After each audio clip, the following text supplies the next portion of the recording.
Hola, buenas tardes a todos. Vamos a hablar hoy entonces en este video de fisiología del metabolismo y endocrina. Esta sería la cuarta parte correspondiente a todo lo que es el tema semanal, ¿bien?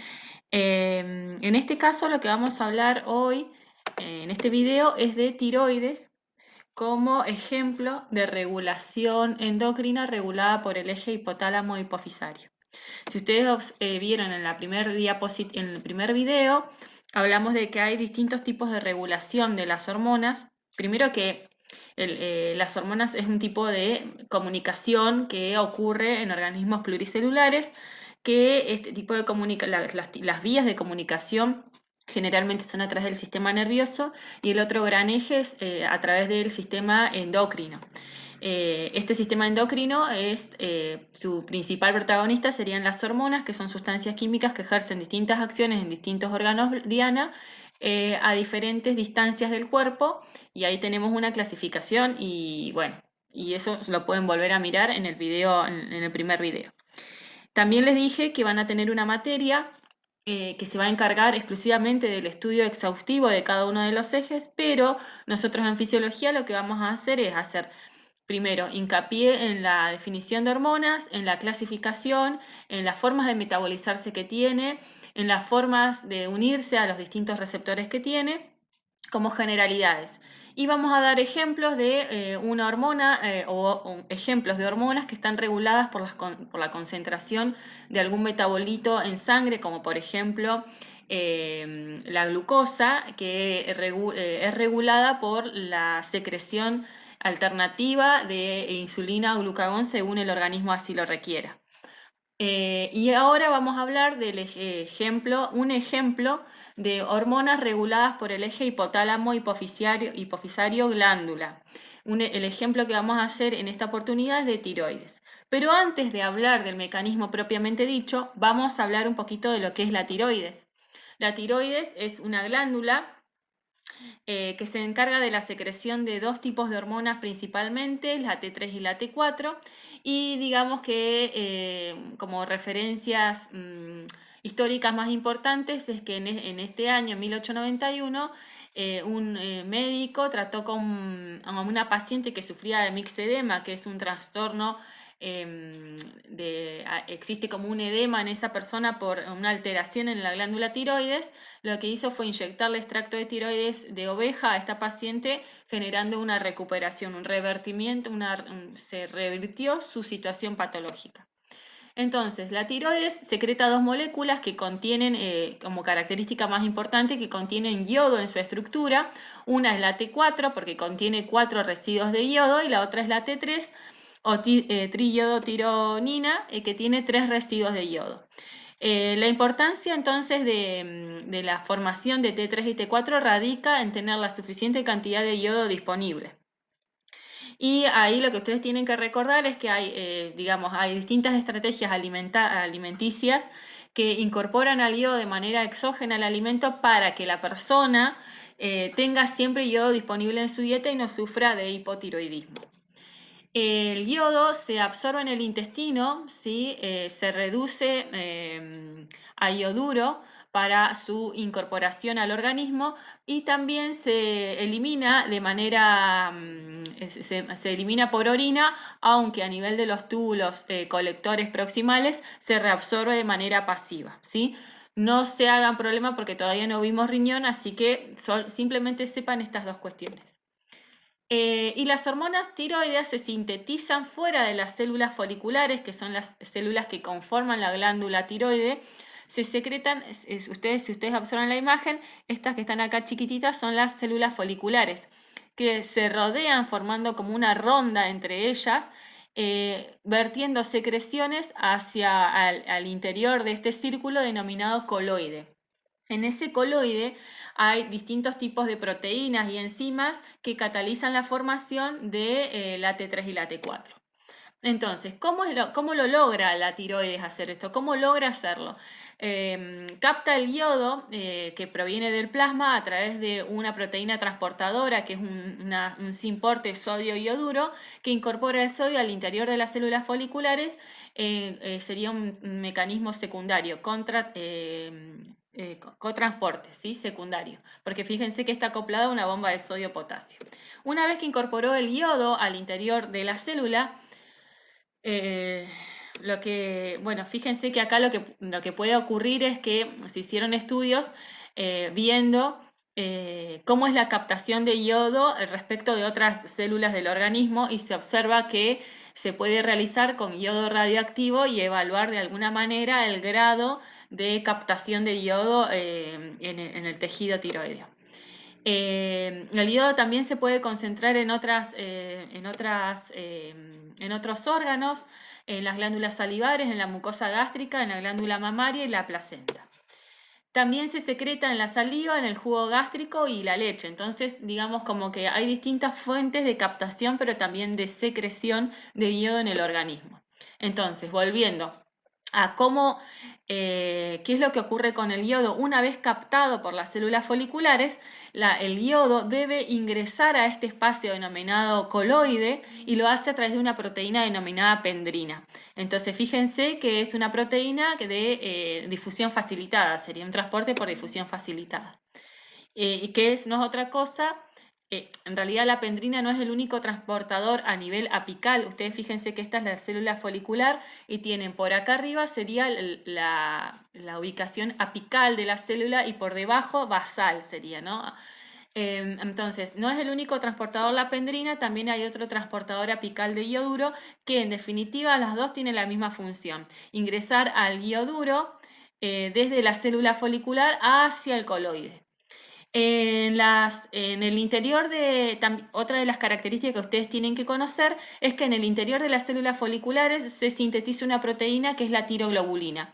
La tiroglobulina se va sintetizando y es expulsada por fusión sobre la membrana apical a este folículo.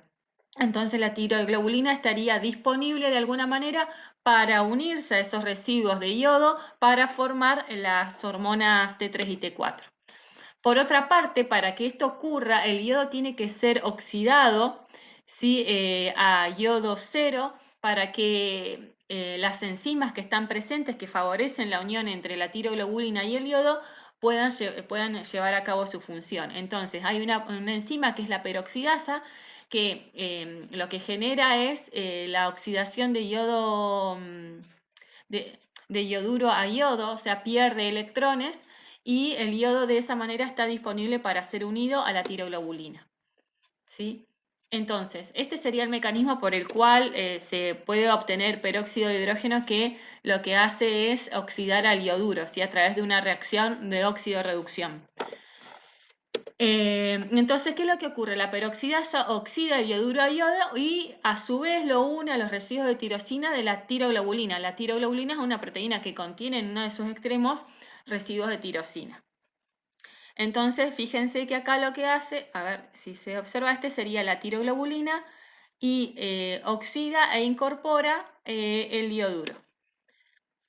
Entonces, después otra enzima, la peroxidasa, une dos residuos de yodotirosina, ¿sí? Esto se denomina yodotirosina una vez. Fíjense que la tiroglobulina es como un hilito largo, fíjense color rojo, que tiene en partes de esta proteína estos residuos aromáticos con el yodo incorporado.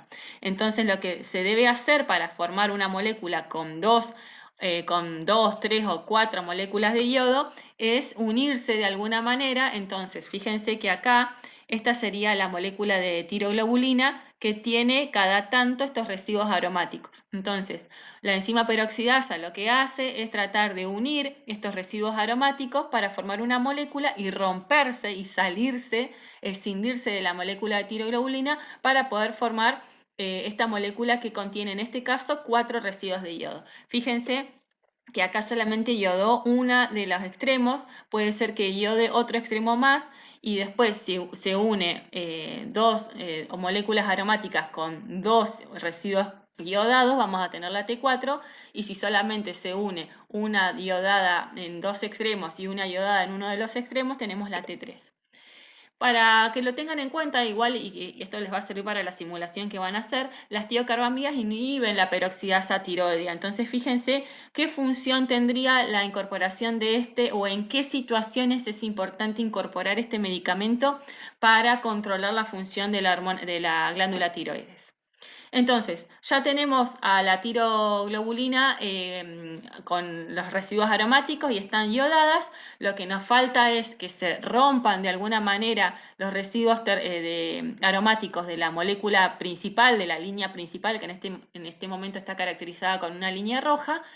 Y eso se hace incorporando nuevamente a esa molécula, a la célula folicular, se forma una vesícula que se va a formar un fagolisosoma que lo que va a hacer es escindir a la molécula de tiroglobulina en distintos pedacitos y de esa manera ya obtenemos la T3 y la T4.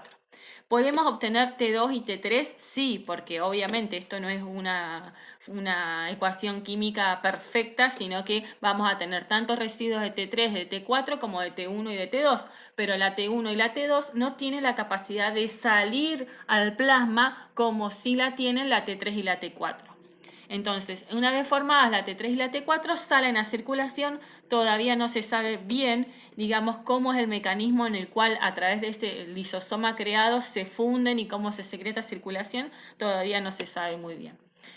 Y como les había adelantado, también se produce monoiodotirosina y diodotirosina, pero no tiene la capacidad de liberarse a circulación. La mayor parte de la hormona de lo que se secreta a circulación es T4, alrededor de 80 microgramos por día versus un 4 microgramos por día que es secretada, digamos la concentración de la T3. Pero en los tejidos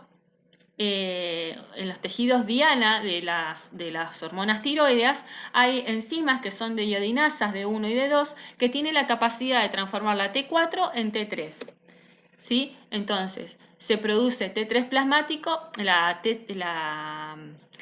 hay dos enzimas, como les dije, la de 1 y la de 2. La de 1 produce T3 a nivel plasmático y la de 2 produce T3 a nivel nuclear. Bueno, esto lo dejamos, lo pasamos. Tengan en cuenta que el principio o la forma activa de la hormona tiroidea es la T3, ¿sí? Es la forma más fuerte, más activa. Y tiene sus receptores a nivel principalmente intranuclear de las distintas células diana. La pregunta es cuáles son las células diana y ahí vamos, ¿no? Entonces, en la mayor parte de las hormonas tiroideas, como por su naturaleza química, no tienen la capacidad de ser transportadas libremente, o sea que no son hidrofílicas, entonces necesitan sí o sí de unirse ¿a qué? A proteínas transportadoras. ¿Cuál es la principal? La albúmina, como siempre. Bien, y después, además, las hormonas tiroideas tienen proteínas exclusivas para ellas que tienen la capacidad de transportar las hormonas por los distintos lugares del cuerpo. Entonces tenemos, en definitiva, 3 tipos de proteínas que transportan a las hormonas tiroideas hacia los distintos lugares del organismo. La globulina fijadora de tiroxina, la transtiretina y la albúmina principalmente. Fíjense cómo es el porcentaje de T3 y T4 unidas a las distintas, digamos, proteínas. Fíjense que la albúmina, a pesar de ser la más abundante, no es la que más unida está. Sí lo es la globulina fijadora de tiroxina. Esto lo van a volver a ver en endocrino y líquidos de punción, por eso no me detengo, pero sí lo que quiero que sepan es la forma de síntesis de la hormona tiroidea, dónde se sintetiza, cuáles son los pasos críticos y las funciones de la hormona tiroidea y cómo se regula. Eso es lo que más importante que les tiene que quedar claro. Entonces, una pequeña proporción de hormona puede estar circulando, pero no es la característica más importante, ¿sí? Necesita la proteína para poder transportarse. Entonces, la mayor parte se une a las hormonas y si disminuye la hormona libre, se libera parte de la que está unida a las proteínas, ¿sí? Y si toda la hormona estuviera libre, no podría circular por plasma, por sangre, sino que se transfundiría al inicio a nivel capilar, pasaría a las células. ¿Sí? Por eso la importancia de estar unida a una proteína tiene que ver igual con una protección de la célula, porque si toda la T3 estuviera disponible, pasaría por los capilares sanguíneos, pasaría a las células y bueno, no sería un buen efecto, digamos. Entonces, la unión a la proteína tiene un efecto protector. Eh, la vida media de la T3 y la T4, como bien dice la diapositiva, es de 1 a 7 días, depende si es T3 o T4. Y bueno, ¿cómo entran las hormonas a los tejidos? Entran por difusión simple o en algunos órganos también entran a través de un transportador. Bien, por ejemplo, por difusión simple entran en el hepatocito y en las neuronas entran directamente a través de un transportador. ¿Sí? Pero lo que tienen que tener claro es que la hormona tiene su receptor de hormonas tiroideas a nivel intranuclear y es donde activa los procesos de transcripción para la producción de proteínas y otras funciones que ya voy con eso. Bien, aunque bueno, como ya les dije, también puede haber receptores en la membrana celular. Entonces, ¿cuáles son las funciones de las hormonas tiroides? Tienen un efecto calorigénico, ¿bien? Activan la bomba de sodio-potasio, aumenta el consumo de oxígeno, o sea, el metabolismo basal de una persona, y si no saben lo que es metabolismo basal, búsquenlo por favor. Favorece la lipólisis y la pérdida de peso, el catabolismo de las proteínas y la producción de calor. A nivel cardiovascular lo que genera es un aumento de la frecuencia cardíaca y la fuerza de contracción, aumentando el gasto cardíaco, la vasodilatación sistémica, pero en dosis excesivas puede disminuir la fuerza de contracción por el excesivo catabolismo proteico. ¿No saben lo que es catabolismo? Búsquenlo por favor, porque hay palabras que yo creo que ustedes entienden y tal vez no lo entienden. Entonces, si ustedes no saben qué significa una palabra, podemos habilitar un glosario o pueden buscarlo, pero de alguna manera tenemos que tratar de incorporar todas estas nuevas palabras que van a comenzar a utilizar de acá en más. Sobre el sistema nervioso lo que genera es aumentar la actividad del sistema nervioso, favorece la aceleración de los reflejos, el temblor muscular, aumenta la respuesta, no es que es como que genera una sinergia con la liberación de catecolaminas, ¿sí? No es que si no están las catecolaminas la va a suplantar las hormonas tiroideas, genera una suerte de sinergia sobre las catecolaminas. Y aceleran la mielinización de las fibras nerviosas, por eso es aumentando la actividad y favoreciendo la velocidad de los reflejos, la aceleración de los reflejos tiene que ver con la mielinización de las fibras nerviosas. Sobre el hueso y el crecimiento favorece la secreción y los efectos de la hormona de crecimiento, que no la vamos a ver ahora, pero sí la van a ver en esta materia que les comento en unos años más. Acelera el cierre de los cartílagos de crecimiento, súper importante en los niños en desarrollo, y aumenta la remodelación o la resorción ósea. Sobre los carbohidratos aumenta la absorción de glucosa, la captación celular por parte de la glucosa y la glucólisis, y sobre el metabolismo del colesterol reduce el colesterol plasmático porque aumenta los receptores hepáticos de la LDL. Y bueno, fíjense sobre la función endocrina, ¿no? Favorece la secreción de insulina, paratormona, glucocorticoides, aumenta la movilidad y la secreción gastrointestinal, aumenta la función muscular. Bien, entonces, todas estas funciones son llevadas a cabo por las hormonas tiroideas. Entonces, imagínense una persona que puede tener algún desajuste en respecto de la hormona tiroidea por debajo del valor de referencia y por encima del valor de referencia. Entonces tendríamos un hipotiroideo y un hipertiroideo. Piensen en las características, y esto lo vamos a ver en el jueves en el seminario, en el taller. ¿Qué características tendría una persona hipotiroidea? ¿Sí? ¿Y qué características una hipertiroidea? No quiere decir, esto no es tan taxativo, pero sí generalidades, ¿bien? Ahora, con todas estas funciones, obviamente que las hormonas tiroideas deben, su secreción, su formación, deben estar reguladas. Y en este caso está regulada a través del eje hipotálamo hipofisario. Recuerden entonces que el hipotálamo secreta unas hormonas que son estimulantes de la adenohipófisis y la adenohipófisis secreta una hormona que es la TSH que va a actuar sobre el órgano diana, que en este caso es la glándula tiroides, para la liberación, para la formación de hormona T3, 4 y su posterior T3 y T4 y su posterior liberación para acción sobre los órganos blancos. Entonces, La TRH, digamos, la hormona liberadora de tirotrofina, estimula la secreción de la hormona de la tirotrofina y lo hace desde la hipófisis a la adenohipófisis. Esto no lo vamos a ver. La TSH entonces estimula la producción de hormonas tiroideas porque la TSH tiene su órgano blanco a nivel de su sitio blanco es la glándula tiroides, y en la glándula tiroides lo que genera son una serie de cambios que tienen que ver con la formación de AMP cíclico, que esta alteración del AMP cíclico favorece la captación de yodo, favorece la iodación de la tiroglobulina, favorece la hidrólisis de la tiroglobulina y el crecimiento de la glándula tiroides. Bien, entonces la acción de la TSH sobre la glándula tiroides tiene que ver con el AMP cíclico. ¿Qué es lo que hace el AMP cíclico? Favorece todas estas funciones. Tanto la TRH como la TSH están controladas por un mecanismo de retroalimentación negativa o un feedback. Y bueno, como ya les había adelantado, el yodo en realidad se ingiere en la dieta principalmente en la sal de origen marino, pero en los lugares con deficiencia de yodo, el yodo se les agrega directamente a la sal común de mesa, ¿sí? Pero la sal marina en general tiene yodo y no es necesario agregarle yodo para que sea una dosis mínima recomendada para la ingesta. Esto es súper importante. Si ustedes se fijan en el paquete que tienen de sal en su casa, si es que no consumen sal marina o sal del Himalaya, la sal común, la celusal, fíjense que tiene una leyenda que dice que se ha agregado sal y yodo de manera artificial para suplementar las necesidades recomendadas mínimas para el organismo. Esto es para evitar el bocio endémico, digamos, ¿no? En los lugares donde no tienen acceso a la sal marina, que la gente no sufra de hipotiroidismo.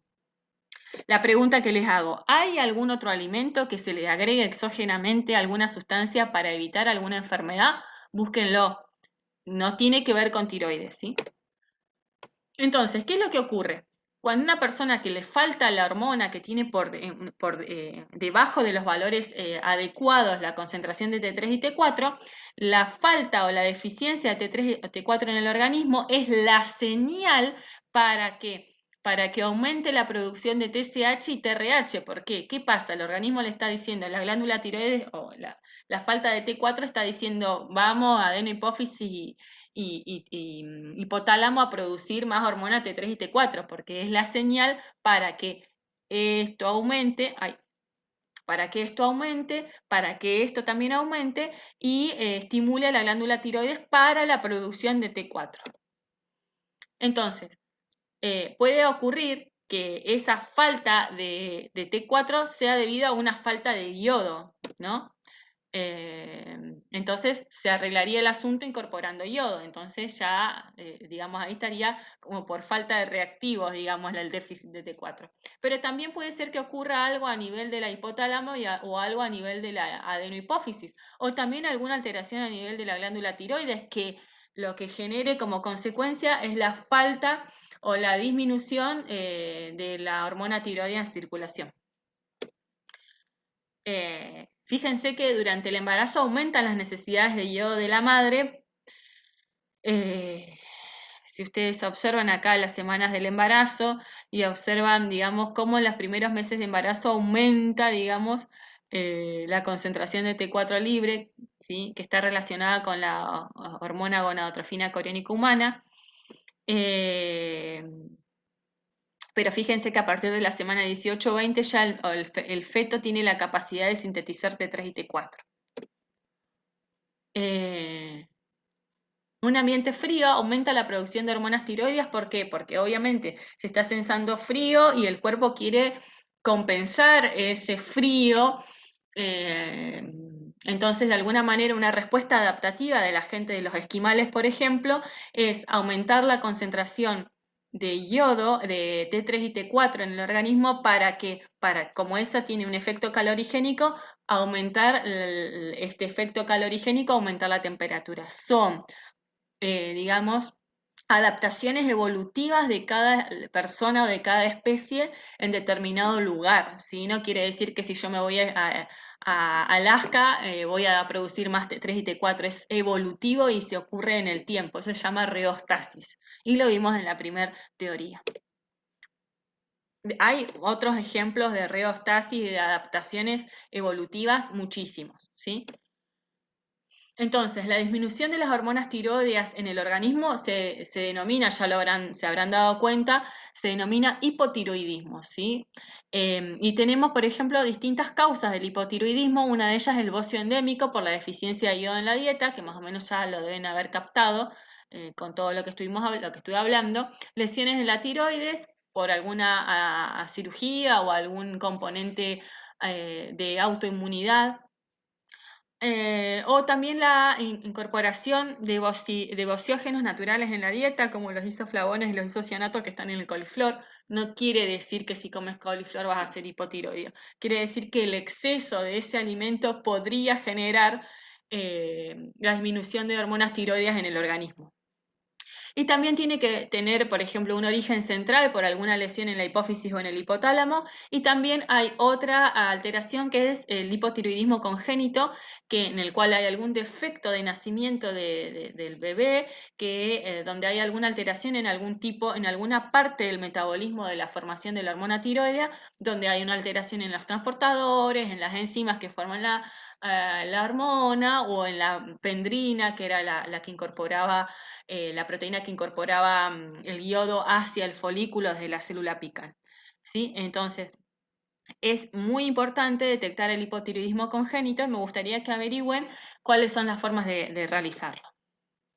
Entonces, en los pacientes con hipotiroidismo o mixedema, que es como un edema que ocurre a nivel intersticial y sobre los órganos, disminuye la actividad de las funciones corporales, ¿sí? Entonces, en un paciente hipotiroideo, como característica principal, tener una cara hinchada, una lentitud mental, siempre están cansados, siempre son apáticos, la frecuencia cardíaca en general es baja, obviamente la movilidad gástrica está disminuida, por lo que son pacientes que sufren de estreñimiento, tienen alteraciones en el ciclo menstrual, tienen una piel fría y seca e intolerancia al frío.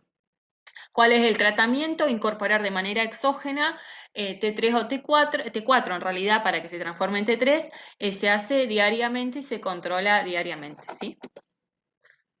Pero en la infancia, la falta de hormonas tiroideas también puede producir un retraso en el crecimiento, porque recuerden que una de las funciones es favorecer la función o favorecer las acciones de la hormona de crecimiento sobre los distintos órganos.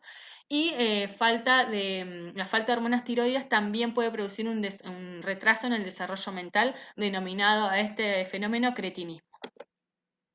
Por otra parte, tenemos el exceso de hormonas tiroideas produce hipertiroidismo o tirotoxicosis, en el cual hay una superproducción de hormonas tiroideas, generando también alteraciones. O sea, todos los extremos son malos, hay que mantener el equilibrio, ¿no? Y las enfermedades más conocidas son los tumores a nivel de la tiroides, que generan una hiperproducción de T3 y T4, una enfermedad de Graves, que son anticuerpos que estimulan al receptor de la TSH, se simulan ser TSH, entonces constantemente la tiroides está trabajando, liberando T3 y T4, a pesar de que la adenohipófisis no le esté dando la señal. Y también a nivel central con los tumores hipoficiarios o hipotalámicos. Bueno, esto sería lo que es la teoría de tiroides. Eh, Espero les haya servido y bueno, si quieren colocar o favorecer el aprendizaje colectivo, vayan al muro colaborativo y los esperamos en los encuentros sincrónicos y gracias por abrazar esta profesión. Espero que les guste tanto como a nosotros. Nos vemos.